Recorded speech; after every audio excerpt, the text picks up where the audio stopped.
Welcome back. Today let's explore the fascinating yet tragic story of Roscoe Arbuckle.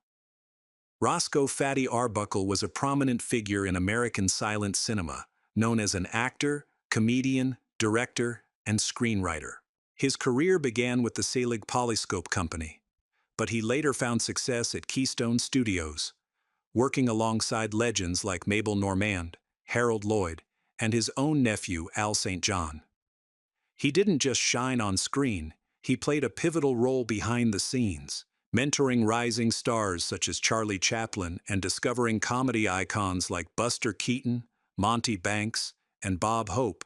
By the 1910s, Roscoe had firmly secured his place as one of Hollywood's brightest stars, even becoming one of its highest-paid actors after signing a lucrative $14,000 contract with Paramount Pictures in 1920.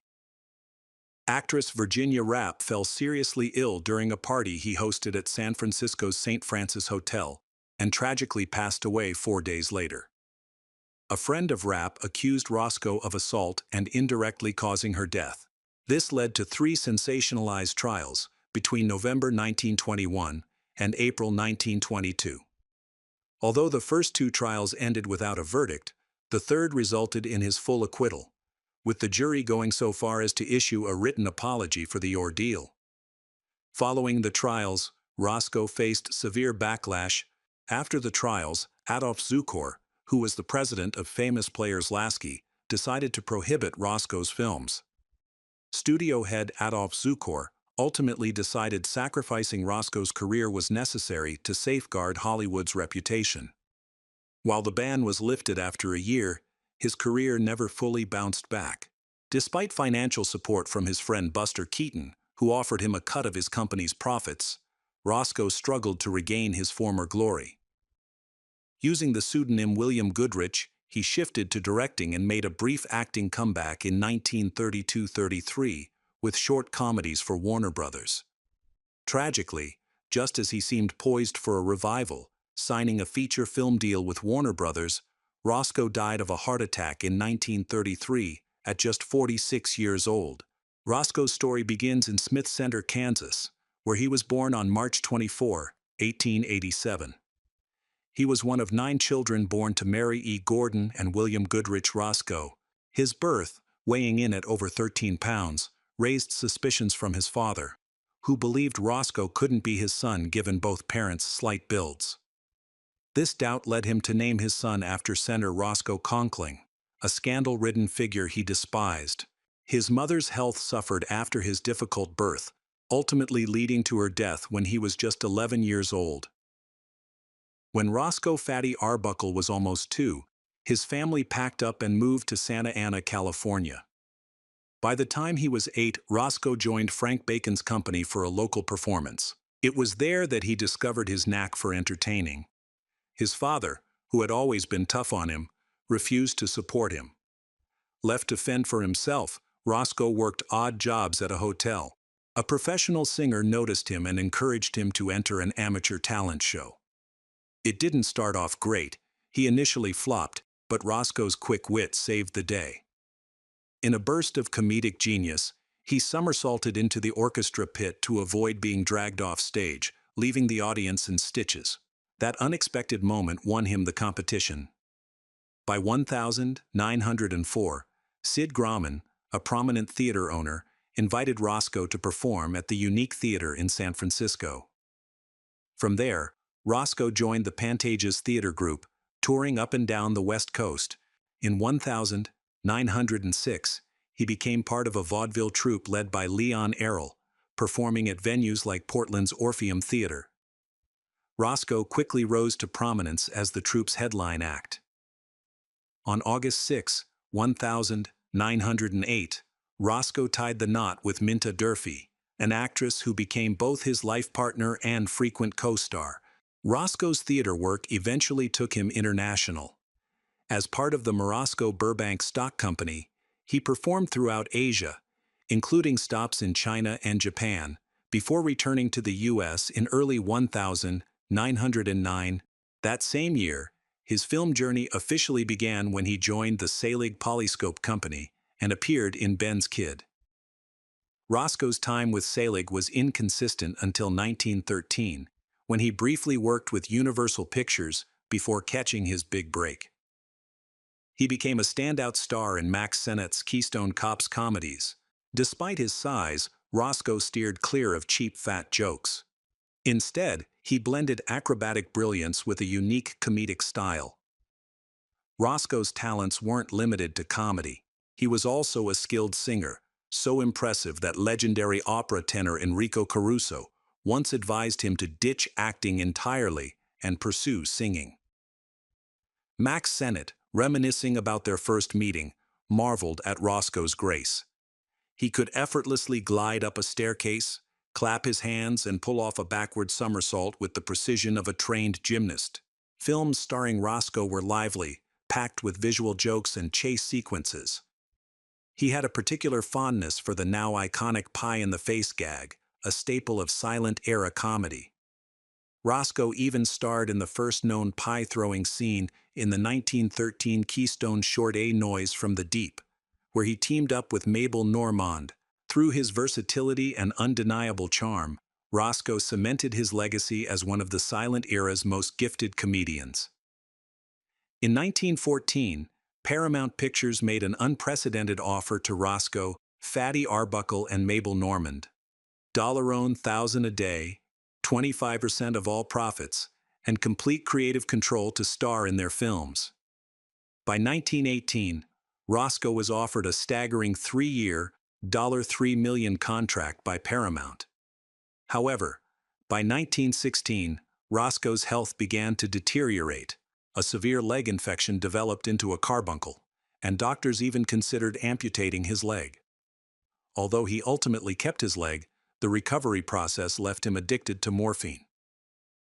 Following his recovery, Roscoe launched his own film company, Comique, alongside Joseph Schenck.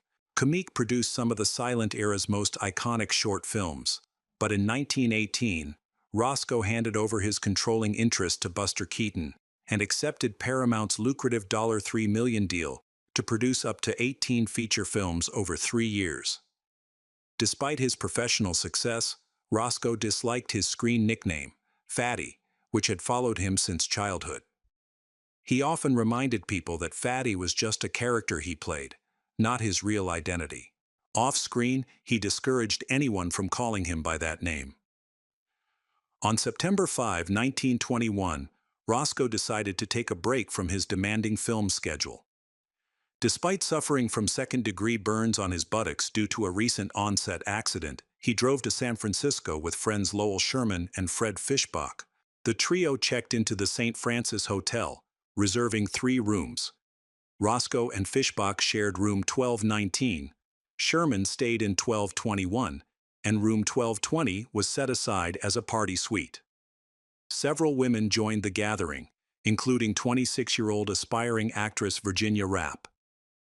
During the party, Rappe fell seriously ill in room 1219, prompting the hotel doctor to examine her. He attributed her symptoms to intoxication and administered morphine to calm her. During her stay, Maud Delmont, a companion at the party, accused Roscoe of raping her. However, the doctor who examined Rappe found no evidence of sexual assault. Tragically, Rappe died the next day from a ruptured bladder. It was later revealed that she suffered from chronic urinary tract infections, which alcohol exacerbated, and she had a habit of tearing at her clothes during episodes of severe pain. Despite rumors attempting to tarnish her reputation, the autopsy confirmed she had never been pregnant or undergone an abortion. Delmont's accusations escalated when she told police that Roscoe's weight caused Rappe's bladder to rupture. Witnesses, however, testified that Roscoe had simply used the ice to soothe Rappe's abdominal pain. Roscoe consistently denied any wrongdoing. William Randolph Hearst's newspaper empire capitalized on the scandal, churning out sensationalized stories that painted Roscoe as a depraved predator who preyed on innocent women. Fueled by the era's yellow journalism, the coverage exaggerated every detail, and Hearst later admitted the scandal sold more papers than anything since the Lusitania tragedy. Meanwhile, morality groups demanded Roscoe face the death penalty. The fallout was wrecking not only Roscoe's career, but also his personal life. Those who knew Roscoe described him as a kind man who was notably reserved around women. Some even called him the most virtuous man in Hollywood. Despite this, studio executives, eager to avoid bad press, instructed Roscoe's friends and colleagues to remain silent publicly. Charlie Chaplin, who was in England at the time, expressed disbelief over the accusations, recalling Roscoe as a gentle and easygoing man. In contrast, actor William S. Hart, who had no personal connection to Roscoe, made damaging public remarks assuming his guilt. In response, Roscoe later wrote a satirical film premise mocking Hart as a villainous figure, which Keaton developed into the 1922 film The Frozen North. Hart, offended, refused to speak to Keaton for years. San Francisco District Attorney Matthew Brady, an ambitious man with gubernatorial aspirations, publicly declared Roscoe's guilt and coerced witnesses into providing false testimony. However, the defense produced a letter from Delmont revealing her extortion plot. Another witness, Zay Previn, testified that Rappe had told her on her deathbed that Roscoe had hurt her. Despite this, the judge found no evidence of rape, but ruled that Roscoe could be charged with first-degree murder. Roscoe was arrested on September 17, 1921, and arraigned for manslaughter. After spending nearly 3 weeks in jail, he was released on bail. His trial began on November 14, 1921, in San Francisco. Roscoe hired Gavin McNabb, a skilled local attorney, to lead his defense. The primary witness for the prosecution was Previn. At the start of the trial, Roscoe assured his estranged wife Minta Durfee of his innocence. Believing him, she attended court regularly to show her support. However, public sentiment was so hostile that Durfee was even shot at while entering the courthouse. During the trial, the prosecution called several witnesses. Among them was Betty Campbell, a model who attended the party. She claimed to have seen Roscoe smiling just hours after the assault. Grace Halston, a nurse, suggested it was likely Roscoe had raped Virginia Rappe and caused bruises on her body. Dr. Edward Heinrich, a criminologist, stated that fingerprints on the hallway door indicated Rappe had tried to escape but was stopped by Roscoe. Additionally, Dr. Arthur Beardsley, the hotel doctor, testified that Rappe's bladder appeared to have been damaged by some external force. However, during cross-examination, Campbell admitted that the prosecutor, Brady, had threatened her with perjury charges if she didn't testify against Roscoe. Dr. Heinrich's fingerprint evidence was discredited when a hotel maid testified she had thoroughly cleaned the room before the investigation, making it unlikely any fingerprints remained. Beardsley conceded that Rappe never mentioned being assaulted during her treatment. Nurse Halston also admitted that Rappe's bladder rupture could have been caused by a pre-existing condition, such as cancer, and that her bruises might have been from the heavy jewelry she wore that evening. On November 28, Roscoe appeared in court to testify as the last witness for the defense. His testimony was straightforward and composed, even under intense questioning.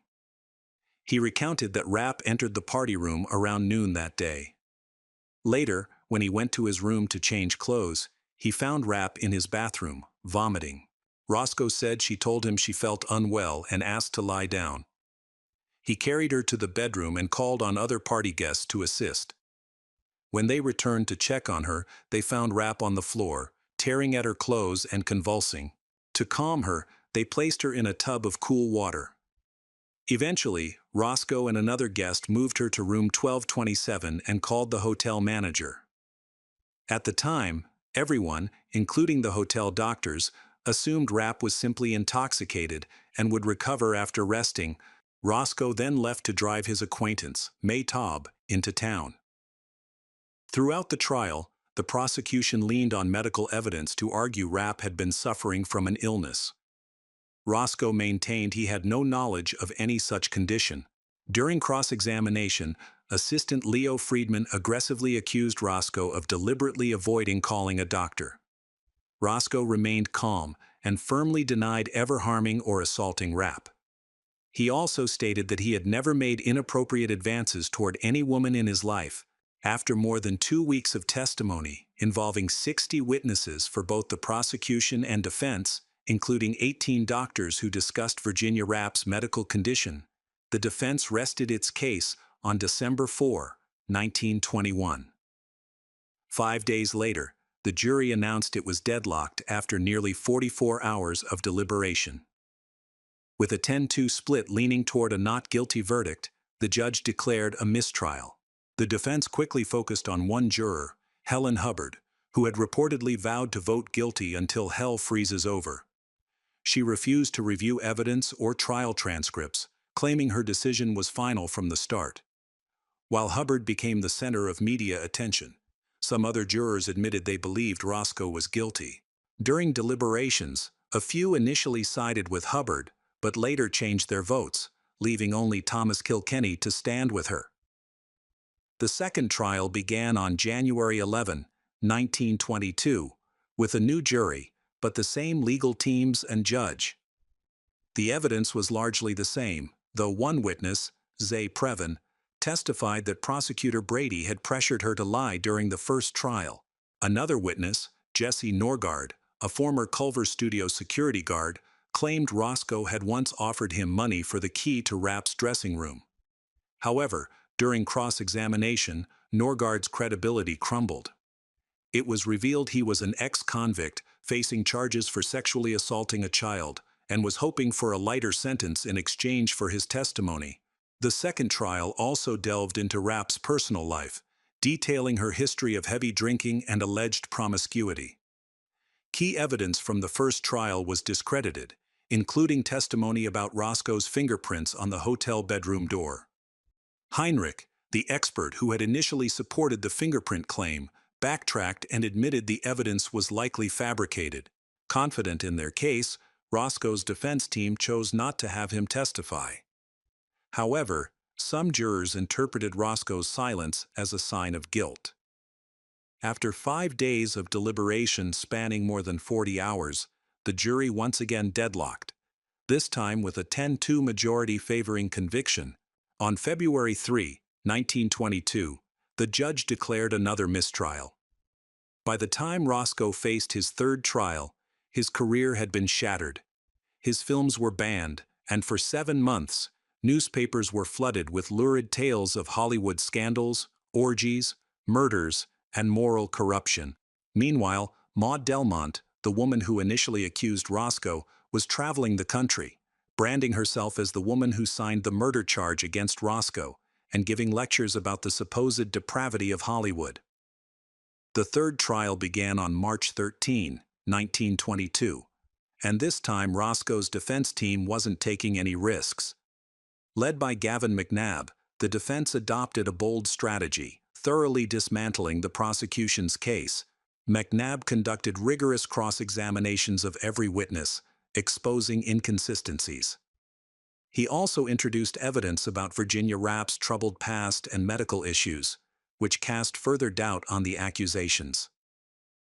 The prosecution suffered another blow when a key witness, Fred Fishback, fled the country and couldn't testify.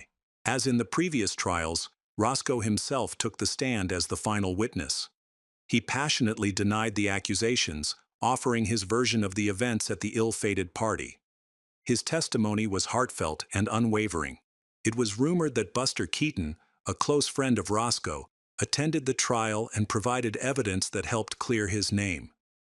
Delmont, on the other hand, was revealed to have a history of involvement in prostitution and extortion, further discrediting her claims. The jury began deliberating on April 12, and it took them only 6 minutes to reach a unanimous decision. Not guilty. Remarkably, 5 of those minutes were spent drafting a formal apology to Roscoe for the ordeal he had endured. In their statement, the jury declared that not only was Roscoe innocent, but he had been the victim of a grave injustice. They praised his honesty on the stand. They described the incident at the hotel as an unfortunate accident for which Roscoe bore no responsibility. The jury expressed hope that the public would accept their verdict and restore Roscoe's reputation. After the verdict was read, The jury foreman personally handed the written apology to Roscoe, who cherished it for the rest of his life.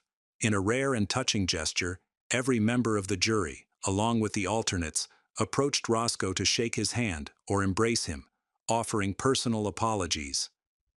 They even posed for photographs with him, a striking moment in legal history. Later, some experts speculated that Rappe's bladder rupture might have been caused by an abortion she had undergone shortly before the party. Unfortunately, her organs had been destroyed during the investigation, making it impossible to confirm this theory. While Roscoe was acquitted of the criminal charges, he was forced to plead guilty to violating the Volstead Act due to alcohol being served at the party. For this, he paid a $500 fine. However, the financial toll of the trials was devastating. He owed over $700,000 in legal fees and had to sell his home and cars to cover some of the debt. Although Roscoe was legally exonerated, the damage to his career and reputation was immense. The case remains one of the most infamous scandals in Hollywood history, a cautionary tale of how fame and public opinion can turn on a dime. The scandal and subsequent trials severely tarnished Roscoe "Fatty" Arbuckle's public image. Despite being acquitted and receiving an official apology, his reputation never fully recovered. Just 6 days after Roscoe's acquittal, on April 18, 1922, Hayes banned him from working in the U.S. film industry and urged theaters to cancel all showings of Roscoe's movies. Exhibitors complied, effectively erasing him from the screen. Later that year, in December 1922, public pressure forced Hayes to lift the ban. However, Roscoe still couldn't find work as an actor. Most theaters refused to screen his films, many of which have since been lost. One of the few surviving features, Leap Year, was shelved by Paramount in the U.S. due to the scandal, though it eventually saw a release in Europe. With Roscoe's career in ruins, his friend Buster Keaton stepped in to help. In March 1922, Keaton struck a deal to give Roscoe 35% of the profits from his production company, Buster Keaton Comedies, to provide him with some financial relief. Roscoe's case was just one of several scandals that rocked Paramount during the early 1920s. In 1920, actress Olive Thomas died after ingesting mercury bichloride, a treatment her husband, Jack Pickford, had been using for syphilis. The incident sparked rumors of suicide. In 1922, the murder of director William Desmond Taylor cast a shadow over the careers of actresses Mary Miles Minter and Mabel Normand, the latter having worked with Roscoe. Wallace Reid, another Paramount star, succumbed to a morphine addiction in 1923.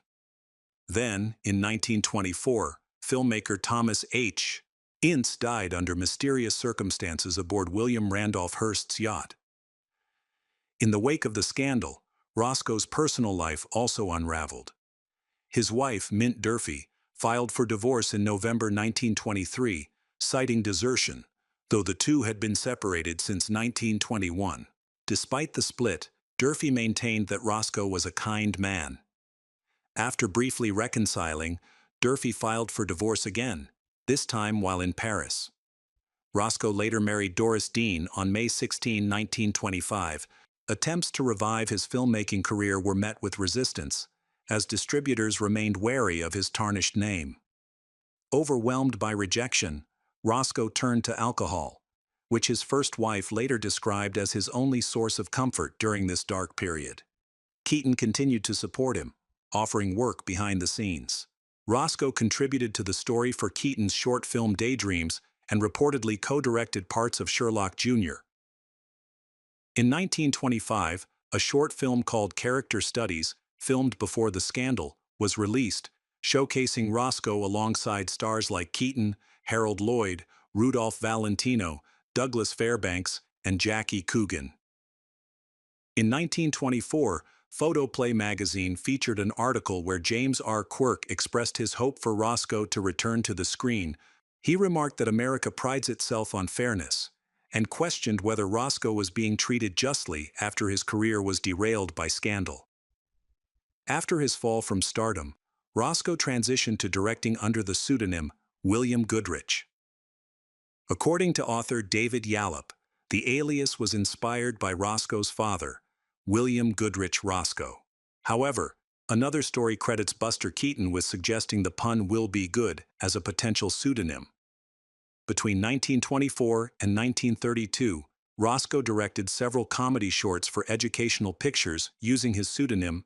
These films often featured lesser-known comedians.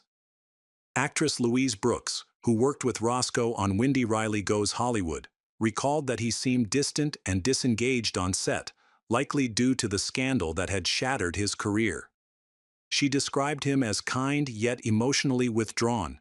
One of Roscoe's notable projects as a director was the Eddie Cantor feature Special Delivery, released by Paramount and co-starring William Powell and Jobina Ralston. His most high-profile directorial work was The Red Mill, a film starring Marion Davies. In 1928, Roscoe partnered with Dan Coombs to reopen the Plantation Club near MGM Studios, renaming it Roscoe's Plantation Cafe.